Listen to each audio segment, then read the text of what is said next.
Well, hello everybody. Welcome, Delkim Live then for another Thursday night Easter weekend. Oh, that's my guest.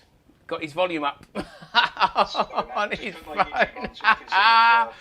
Well, that's given the game away, isn't it? Live and direct from my home on a Thursday night.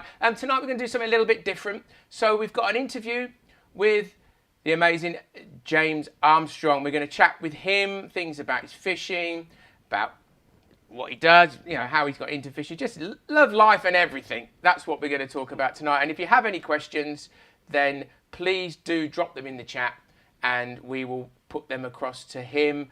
He's a lovely guy and I'm sure he's got some interesting things to talk about and, feel free to ask away. So let's not mess about any longer. Good evening, James. Good evening, Lee. How you doing? I'm all right, mate. How are you? Good. You pulled me away from the Masters this evening. I know, the golf, yes. I'm watching it myself. But it won't be for too long, so hopefully there's a few people watching. We prefer fishing. we could do that. So you've just been away, mate, for a few days, down in the West Country, I hear. I have, yeah. I've been down to Columpton, I think that's how you pronounce it, down in Devon. Yep. Which was rather nice. Took the kids down there on a little trip, kids and family, the dog. We went to a very, very nice lodge at a place called Millhays.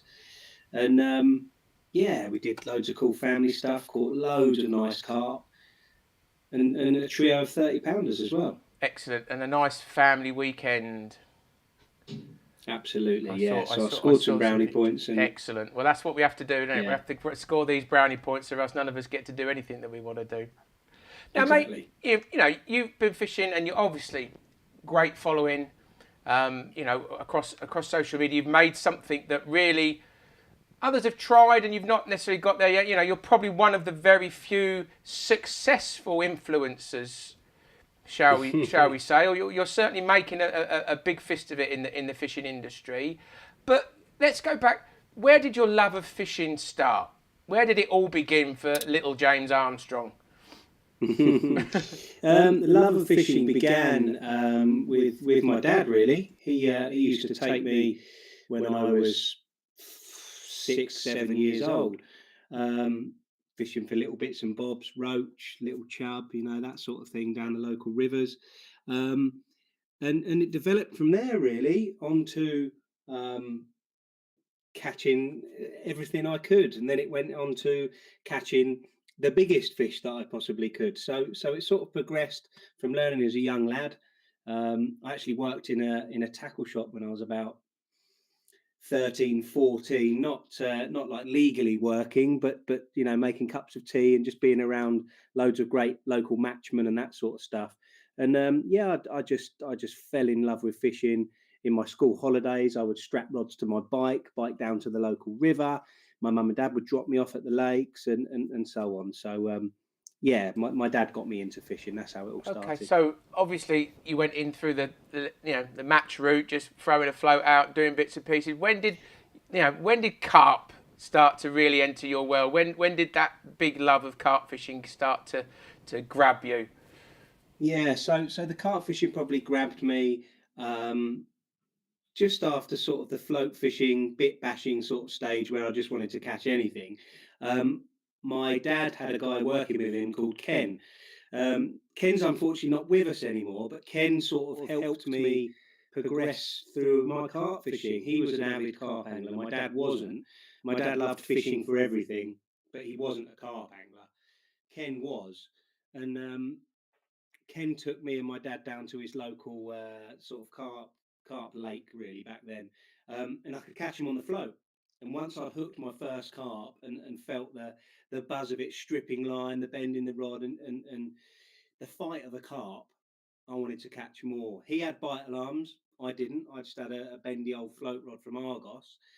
And he was getting these screaming runs on his bite alarms. And it was a real buzz for me, like watching that. And I wanted a part of it. So I went and got my first Kingfisher bite alarm from Argos.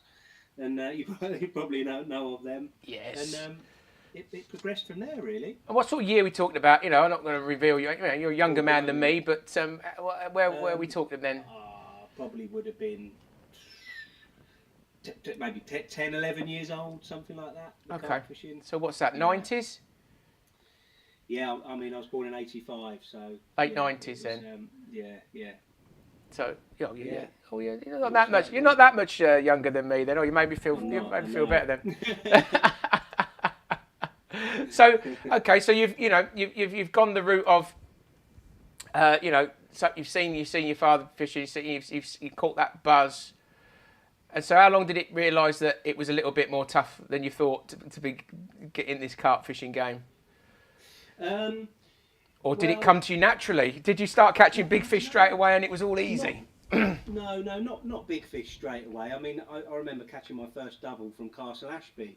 I'd gone on and on to my grandpa. They were looking after us through the holidays. I can't remember. Mum and Dad were working and they looked after us in the days. And I went on and on at my grandpa to take me fishing. So he took me to Castle Ashby. And I remember back then I used to side hook baits, like many probably did. I just side hook in pellets. And I was getting screaming bites and not hooking them. So yeah, it was all a learning curve. But the moment I moved over to a hair rig, of course, started catching them, hooking them, and it didn't come naturally, but I got obsessed with it, like I have with golf, and just had to learn more and more and more.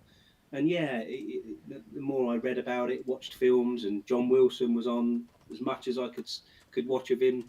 Matt Hayes was on. Yeah, it progressed from there really, and I got the carp fishing bug. And of course, you've worked in the industry now for a long time as well. When was your first job? When was your first proper fishing job? I say you worked in a tackle shop, but when did that come to you? It came shortly after a spelling estate agency of all things. Oh, nasty. So, no, yeah. So I was a sales negotiator at a local estate agents for a while, and I used to read the magazines religiously. I was subscribed to them all: Total Carp magazine, Advanced Carp magazine, Improve Your Course Fishing. Subscribed to them all, and my mum saw an advert in one of them one time. She must have been, I don't know, overlooking what I was reading or something, and she said, "Why don't you go for that?"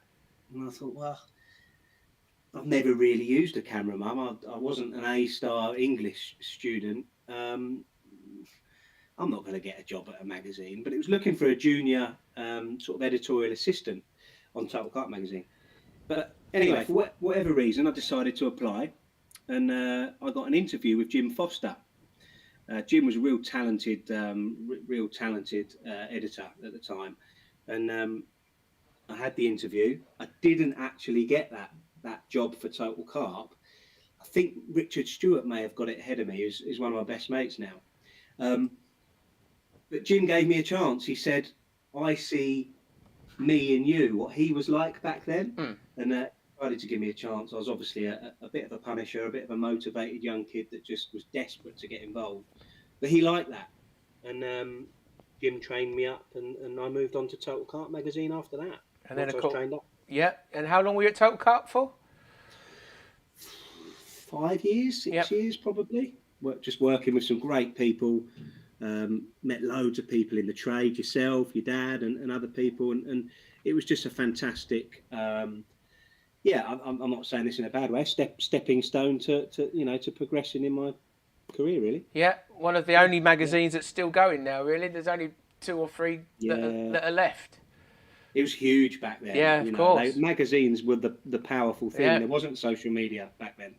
You waited for the magazine every week, see who was catching what they were doing. Yeah, it was kind of nice, mate. It was kind of nice, wasn't it? In a way.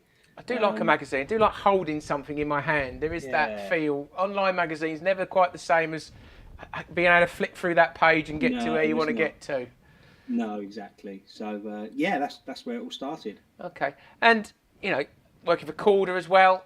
That was obviously that was a big step. Was that straight after Total Carp or? Yeah.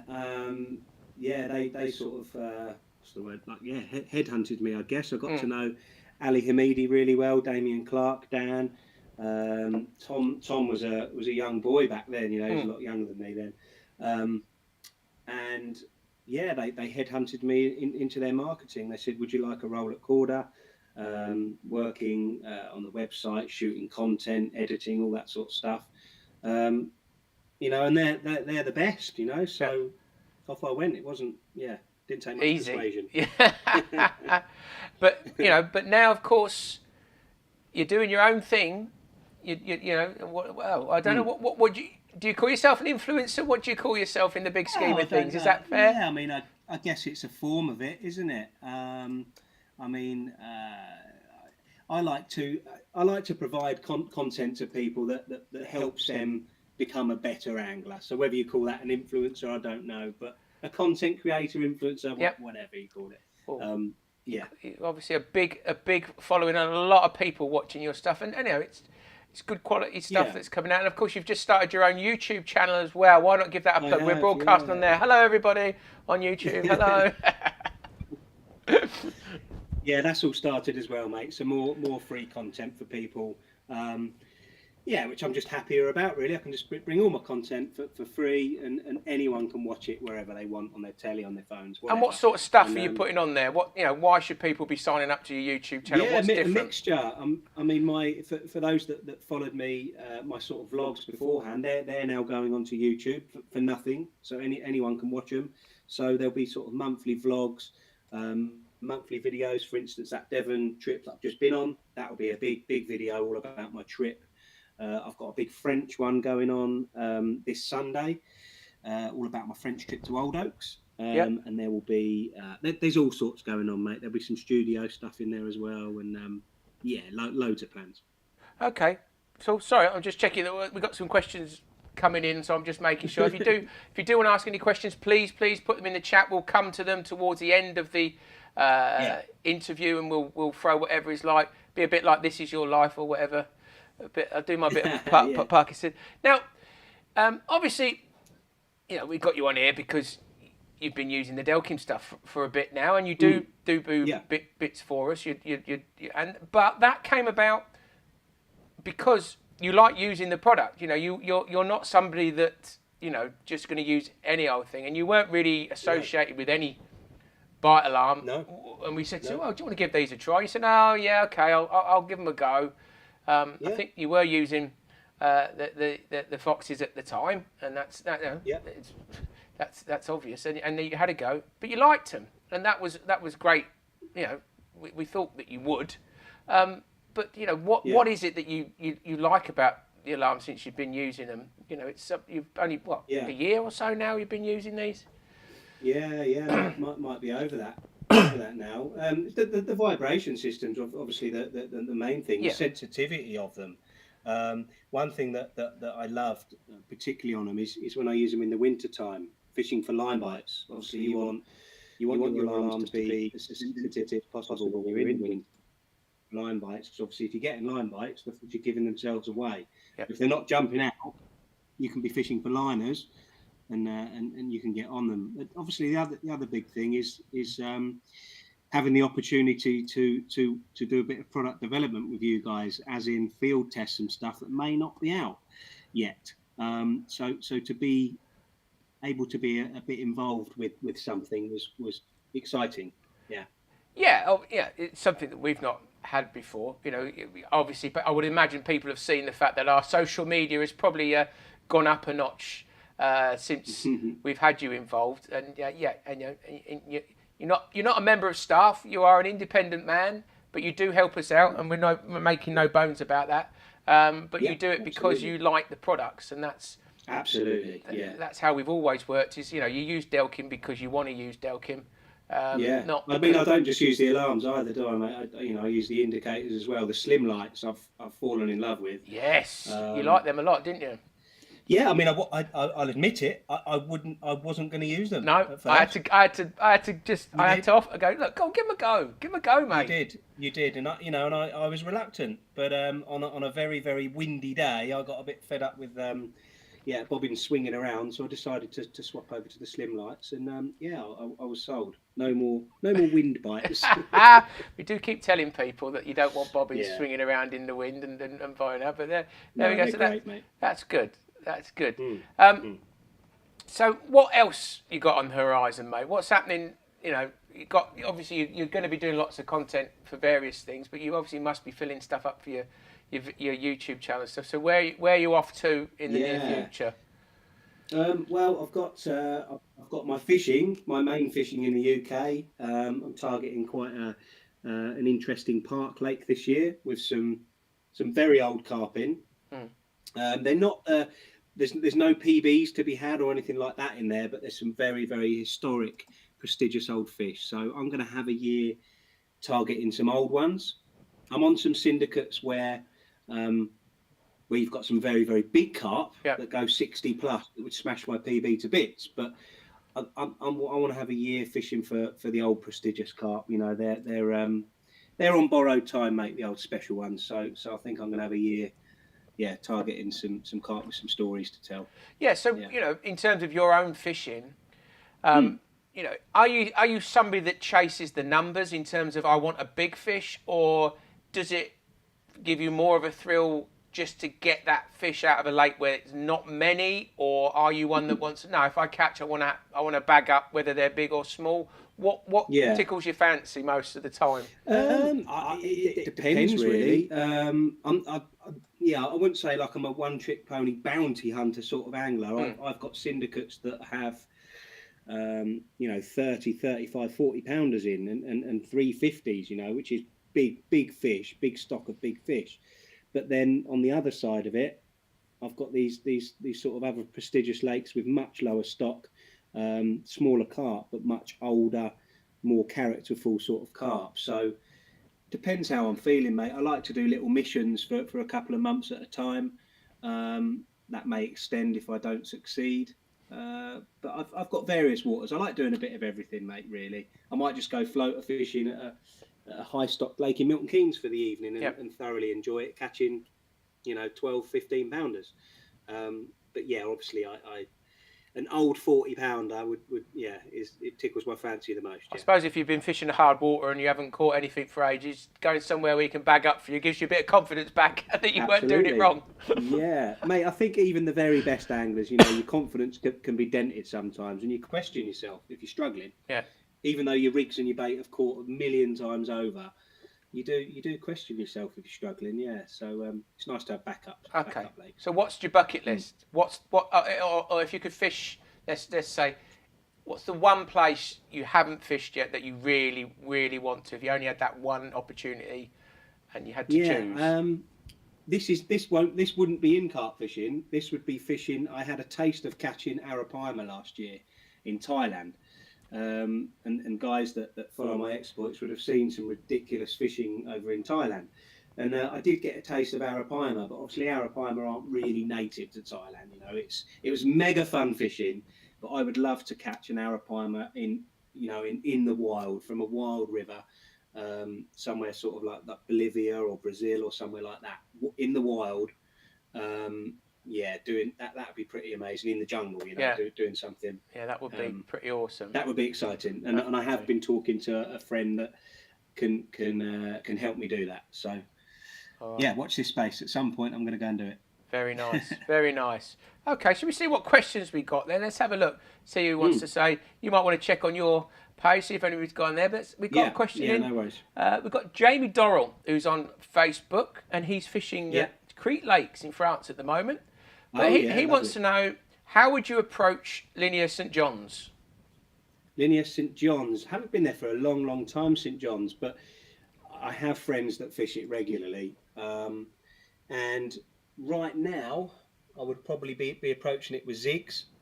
The fish will be on natural fly hatches. They will be moving in the spring sunshine. So I'd probably be approaching it with zigs this time of year. Failing that, your typical linear tactics of 3 on a spot, hemp, corn, pellet, crushed boilie on a spot, little pop-ups over the top, little yellow ones because it's the spring, and I find yellow works ever so well in the spring. So zigs or your typical linear tactics, really. Obviously, walking around finding the fish is absolutely key, although obviously it can be busy over there at times, I'm sure. But they would be my 2 approaches to start linear, but that may change, as the session develops. But that'd be my starting point, one of those. Nice, thank you very much.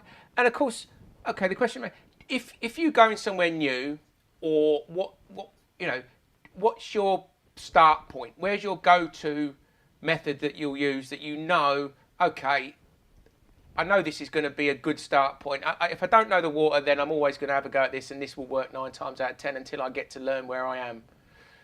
Yeah, I mean, I have two sort of main approaches really. Obviously, the biggest thing is getting on the carp. So I spend as much as my time walking around looking for the fish. If I find those fish, obviously I want to find a spot. I want to know what sort of lake bed I'm fishing over. If I'm fishing a rock hard bit of bottom, I'll fish a standard bottom bait, generally straight out the bag.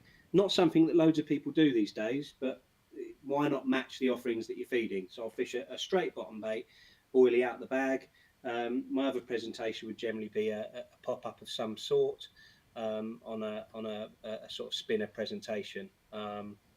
So there'd be my first ports of call really. But does depend on the situation, the lake you're at, and the stocking density of it. So there's a lot of things to weigh up. But in a nutshell, that's probably That's how your I would. basic go-to, That's the basic start go-to. point. Yeah, absolutely. Yeah. Just for my own curiosity, what's the most ridiculous thing you've tried when everything's gone wrong? What's the thing you've just gone, sod it? I got that. I'll try a bare hook. What's the most ridiculous thing you've tried? I've fished a bare hook. No. I have. I fished a bare hook in Thailand. Oh, So I couldn't get my head around because it. So it didn't it'll last shimmer very in the long. it'll shimmer in the light. It'll act like a No, they call it alarm ball basically, and it's like this. It's some sort of flour and rice mix, like a method mix, and they wrap it around a float. They make a big ball of it like this, and it's just it smells of like beef or like some sort of meaty, floury, ricey thing. And anyway, they put it around like a method ball, put it around the float, and they get the bare hook and place it into the alarm ball, and then chuck. I mean, this hook is like this big. Yeah. It's a monster hook. And they chuck that out there, and their feeling is that the fish will be attacking that alarm ball, and just throw all caution to the wind, and the hook, because these arapaimas, mouths and stuff, and this sort of size, and the Siamese carp and everything, so they'll probably end up taking nearly that whole ball. Yeah. And obviously there's a hook in there, and you hook them as a result, but it didn't work for me, mate. Did it not so it didn't work? last very long. No. Oh. Okay. So that's probably the maddest thing I've ever done. Yeah. And UK, in carp fishing wise, what when you've been literally driven insane by sitting there for days. Yeah. I mean, I've done all sorts of things to try and to try and entice her. But I guess when zig rig fishing, I've tried like making my zig rigs look like little insects and bugs by adding bits of line in them and all that sort of stuff. But whether it makes any difference, mate, it's probably no. But in your brain, it might. But yeah, that's. I've fished marshmallows before. Have you? Marshmallows, and they've worked. Oh, nice. Marshmallows on the surface. And you get a nice treat for yourself during the session. Yeah, they don't last very long.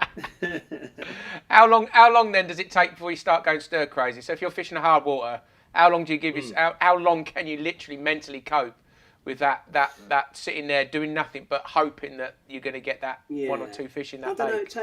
It takes me a while, mate. I'm pretty determined with the fishing. So as long as I'm learning and I'm seeing fish and trying to piece everything together, I can be weeks on end, mate, without bites before before I'm done in. Longer than that, probably, mate. As long as something's happening. Yeah, that's a strong mentality. Matt Gale on Facebook says, "Did you enjoy Millhays?" Matt Gale, I absolutely loved Millhays, and I couldn't recommend it highly enough. Honestly, it's the most luxurious fishing lodge I've been to, and I have been to a few. So much so that my wife and kids want to go back like next week if we could. We're not going to, but they want to. It was like three bedroom, really really spacious, 2 double beds, a hot tub on the sort of veranda bit. Lovely. And the lake is right in front of the lodge. The fishing at the lake is out of this world. I ended up. I got lucky with the time that I hit it. I think I had 18 carp in the end. Nice. 3 30-pounders, but they were the most beautiful looking carp that I've caught in a long time. And the beauty of it is, I didn't even fish the nights.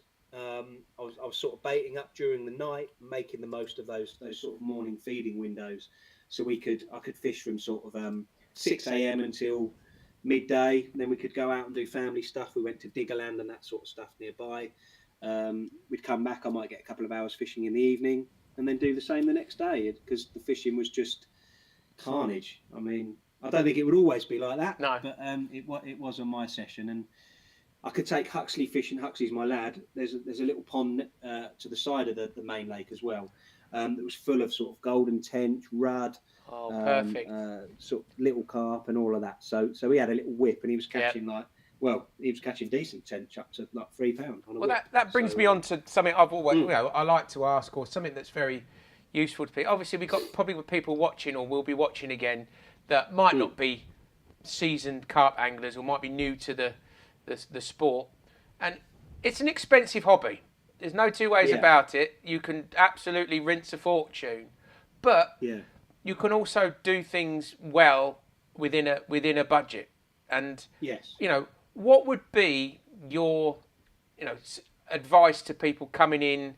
What equipment? Obviously we sell top end bite alarms, and I'm not expecting anybody who's coming in to be buying TXIDs out off the shelf. We're not but coming into fish, we want to help people. But what would you be your recommendations to give yourself the best chance and enjoy it on a reasonable budget? Yeah, I mean, I remember when I first started as a young lad, I didn't have loads of money or anything. I went and bought my stuff from Argos, mate. I think I bought a couple of carp rods, a couple of reels, probably those old Kingfisher bite alarms, and it probably would have cost the best part of 50-60 quid for a full setup. I mean, this is going back 25 years or something now, but by today's prices, you can pick up a decent pair of carp rods for 60-70 quid a piece, and some decent reels as well. So you don't need to go and break the bank. The fish doesn't know what gear you're using. Doesn't to at all. Start with, you can catch them on anything, as long as you've got decent tackle that you can land the fish on. Then the fish don't know what you're using.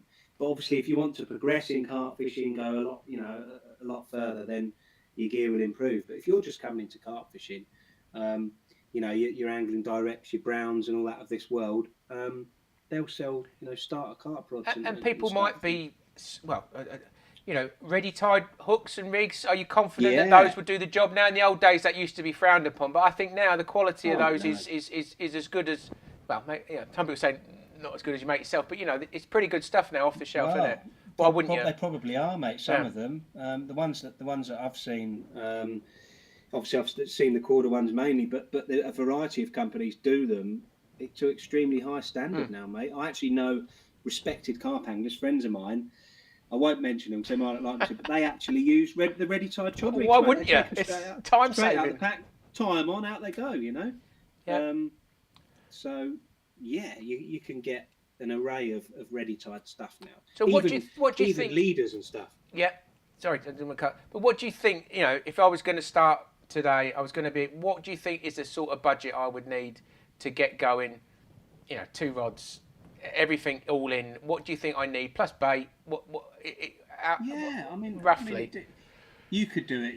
I think you could probably get decent rods now for if you wanted to do it on the cheap. You could get 50 quid a piece rods, decent reels for probably 35 quid, 40 quid a piece. So I don't know. I think potentially 300 quid you could get a full setup. Good setup. In terms of rods, reel. No, but a bit more than that, but not loads more. I mean, bait doesn't need to be. You don't need to go and spend 50 quid on sort of 10 kilos of bait or anything. You could just go down the shop and get yourself a few tins of sweet corn. In the summer, a bit of floating bread, some dog biscuits. Of course, second-hand tackle is a great. Fishing's one of them things. A bit like golf. The whole second-hand market is. Those things last forever. Good rod's a good rod. Yeah, they do. People just want to cycle it round, but you can get good. That's true. Good bite alarm second-hand, good reels, good everything. Yeah, definitely, mate. Yeah. Yeah. So you don't need to spend a fortune to start carp fishing. We're all Definitely not. tarts. We all want the latest stuff every week, don't we? That's life, isn't it? Yeah, we always want the best. That's fair enough. Right, let's just see. We've been chatting away for half an hour. Let's see what else we got just before. I won't keep you for much longer, mate. Let's have a look. If you want to do it, yes, one of those things is buy cheap, buy twice. I have to say that is you do get what you pay for, but of course, Dave Shortland says that yes, you do get what you pay for, but of course, the quality. In the old days, cheap was cheap. Now, cheap is slightly better, but you do. Yeah. If you want something that lasts. Everyone has a budget, don't they? Yeah, you do. You've got to get that little thing that lasts. So it's always the way. You start off cheap, and then you end up, I need something a bit better. Exactly. I need something a bit better. And then you have to raise raise the bank. bank. On my YouTube. Guys, if you've got any questions on the YouTube, I'm getting lots of hellos and good evenings. Yeah. If you've got any questions, then fire them away just in the comments. I can see Fire lots of highs and hellos. them away, yeah. It could be Delky ones, it could be, whatever anything. you want. Absolutely. Somebody said on here, this is Matthew, he's got a problem with one of ours in the rain. We can sort that out, mate. Just get it back to us. That's Matthew Martin. Just go on our website or on our, download our app, and you can use our return section there. Get it back to us. Anybody that's got any repairs or anything like that needs doing. Of course, the sun is coming out. People are starting to go fishing. Please, you can get stuff back to us. Everything gets done, sorted within 10 working days. We can get it all sorted for you. Don't forget, we do not service. I'm sorry, while we're waiting for some questions from James's people, but we don't service. We fix faults. So you can't, a bit like a TV. You don't get somebody in to look at your TV every 6 months or a year. If it fails, you get man in or woman in. But you don't need. If they're loud, sensitive, don't let you down the rain. You've just got them out your bag. You have a look at them. Everything's okay. Off you go and enjoy. You don't need them regular servicing. So, and that's on that one. Anybody chatting at your end, or are they just saying, hello, James? No, we've got a lot of that. We've got, what is your best hook bait for a hinge stiff rig, and when do you use them? So, hinge stiff rig is a rig I've used a lot in the past. I have recently switched over to more of a spinner presentation, which is what I prefer these days, which is a similar concept to the hinge, but obviously a lot sort of lower lying. The best hook bait, you can use a match the hatch style hook bait, so to match the actual boilie that you're using, or a bright sort of high attract single, whether that's yellow and orange pop up, but generally it's used with a pop up. A very buoyant one I would go for, whether that's a cork ball or an ultra buoyant air ball pop up, so you can get it nicely balanced so that it sits on top of any sort of low-lying detritus or anything like that. But it's low-lying weed, silt, or whatever. The rig is a pop-up rig, so it's designed to be fished over a rubbishy sort of lake bed, a choddy lake bed. So in terms of best hook baits, I like a yellow one in the spring. A bright yellow one seems to always work for me in the spring. Well, all year round, really. Or a bait that will match the boilies that I'm feeding. So, yeah. That's when I use them, when I'm out and out boilie fishing, fishing over a bit of rubbish on the bottom on a helicopter rig generally. So yeah, that is when I would use a stiff hinge rig. Okay, and just you're going to have some more questions in a second. This will carry on for a bit longer. In terms of when you've been using the Delkin bite alarms, we will do a little bit something to do with Delkin. Why not? Series on the thing. Yeah, of course. But no, but I'm just saying, what have you found? With your average fishing, where have you found the best settings for you? Obviously, we've got response, we've got the beat speed. Some people might think, well, where have you got yours? Where's your base set up now since you've been using them for 12 months? Level 4 generally, I keep mine at pretty much the whole standard time. one, beep speed. Just leave it as it was, right? Okay. Well, yeah, I do because it just works. Yeah. I don't feel the need to change it, and all I will do, I will adjust the response.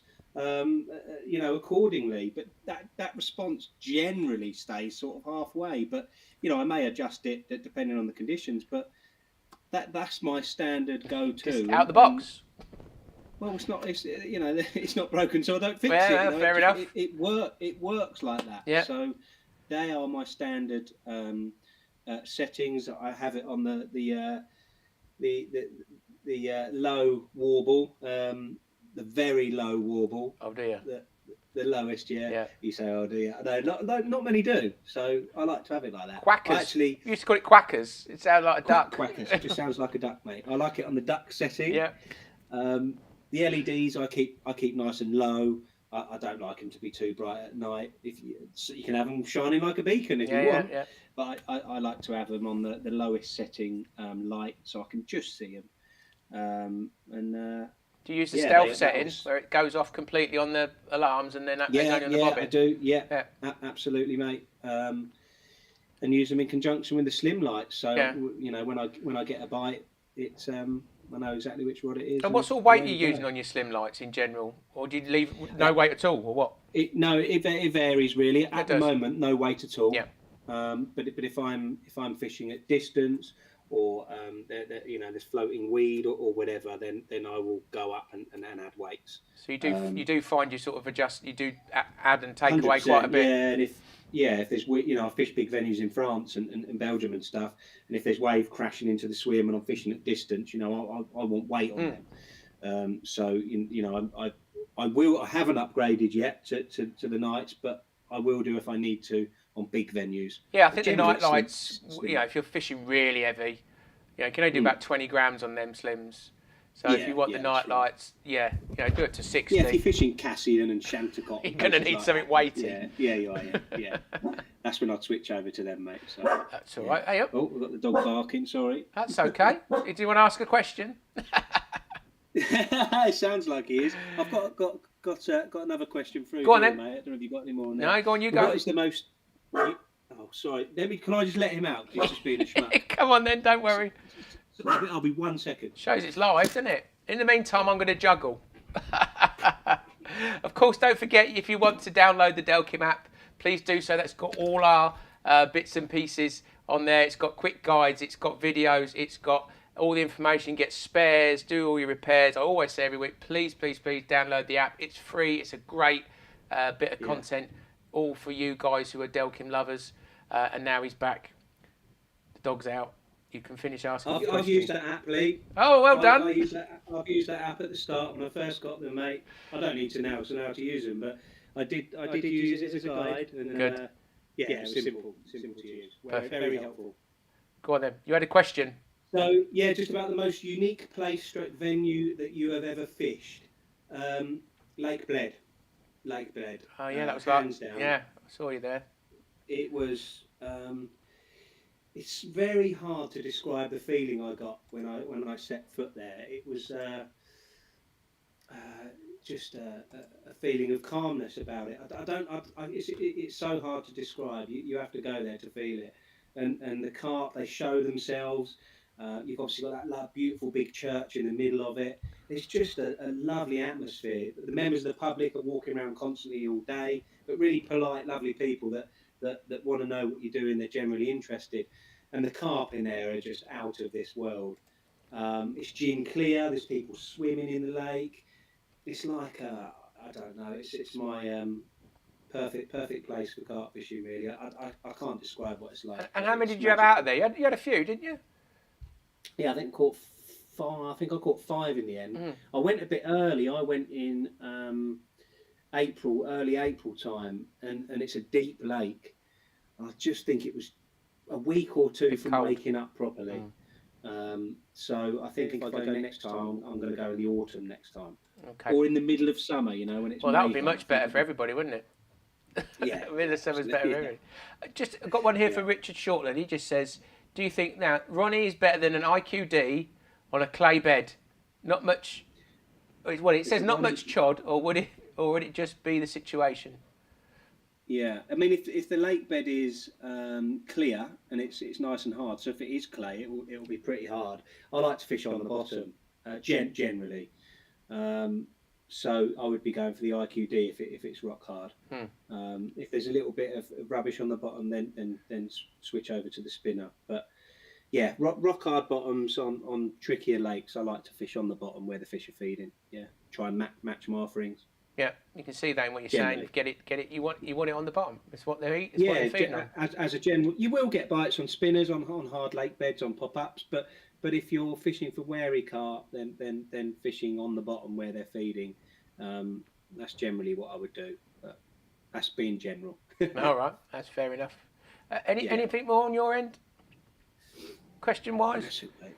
got a few people. No, that's it. That's it on YouTube. Any more guys? Just flick them below.